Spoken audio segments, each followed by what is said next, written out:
We head over now to Europe, where a vessel carrying migrants arrived on the remote island of El Hierro, some 238 miles off Africa's western coast on Wednesday. Rescue workers said those on board were of sub-Saharan African origin, and it was the largest number of migrants ever to arrive in the archipelago in one go. Now, the crossing to the Canary Islands is one of the most commonly used and dangerous routes to Europe for migrants from Africa. According to the International Organization for Migration, since the start of the year, 140 people have died or disappeared trying to make the crossing. Use of the route has increased in recent years as tighter controls have been put in place to stop people from crossing the Mediterranean from Africa's northern coast. Now, joining us to discuss this is the Nigerian Chief of Mission, the International Organization for Migration, Laurent Boeck. Thank you, Laurent, for joining us. It's a pleasure, Blessing. Thank you. It's a pleasure to have you join us as well. And now, Laurent, thousands of migrants have died trying to cross the Sahara and, of course, the Mediterranean on their way to Europe. What would you say motivates these people to embark on these very dangerous journeys, despite the risks involved and the strict measures put in place by the European countries? Yeah, let me start by saying indeed that unfortunately, we have witnessed in 2023 the deadliest year of people trying to cross and dying or being missed in central Mediterranean. We have counted by this year only 2,517 people who were counted dead or missing. And it's unfortunately like 10 years after the 13th of October event that we all remember, the tragedy of the coast of Lampedusa with 368 people who lost their life. It's really reminding how dangerous this situation is. There are, since 2014, through our program or collecting data through our Missing Migrant project, more than 20,000 people died or disappeared in the Mediterranean Sea. So we see it's nothing new, unfortunately. There are several people who are leaving for various reasons. It's reinforced by climate change, which impact the population, but search for work or better opportunities, and the proliferance and increase of traffickers and smugglers proposing migrants or proposing people to actually migrate as a solution.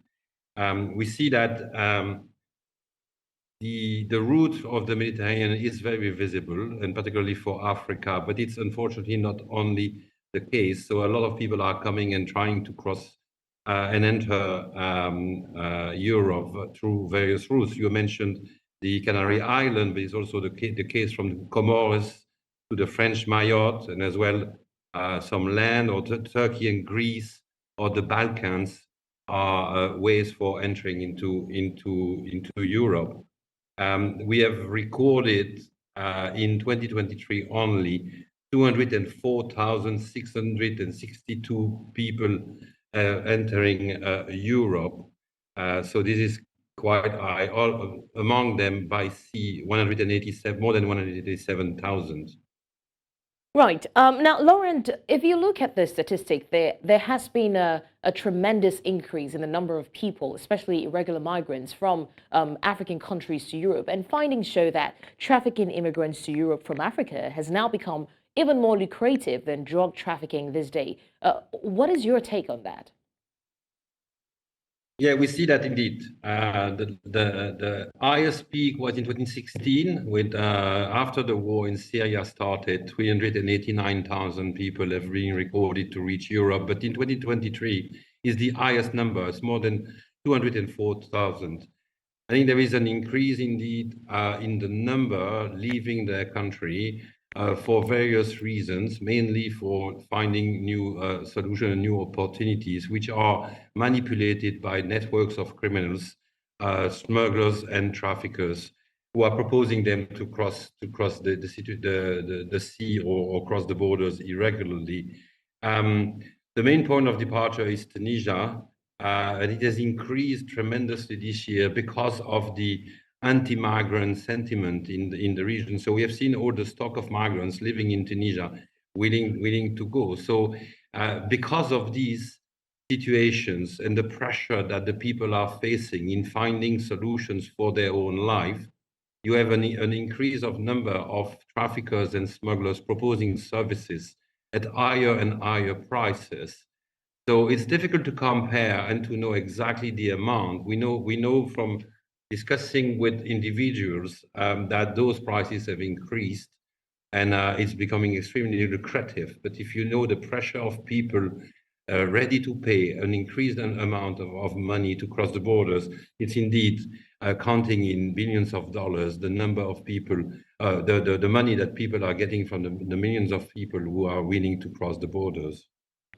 Right. Now, you did mention that Tunisia is the main point of, entrance, and it has increased tremendously. There's also Libya, and these have been identified as a major route of illegal migration to Europe. Now, are there any plans in place by the International Organization for Migration to find a lasting solution?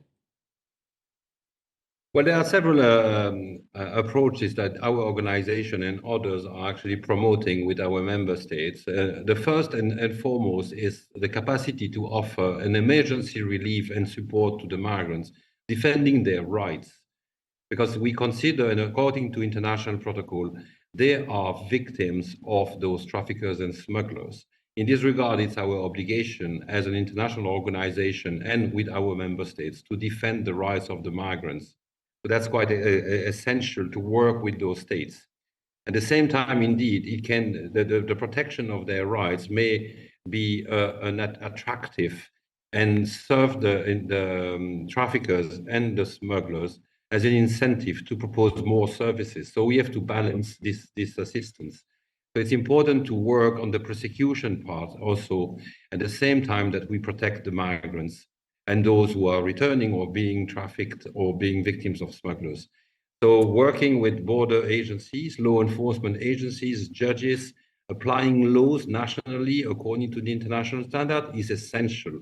It's really key for showing the traffickers and smugglers that states work together in cooperation internationally across borders to ensure that there are evidences which will allow to stop those criminal networks.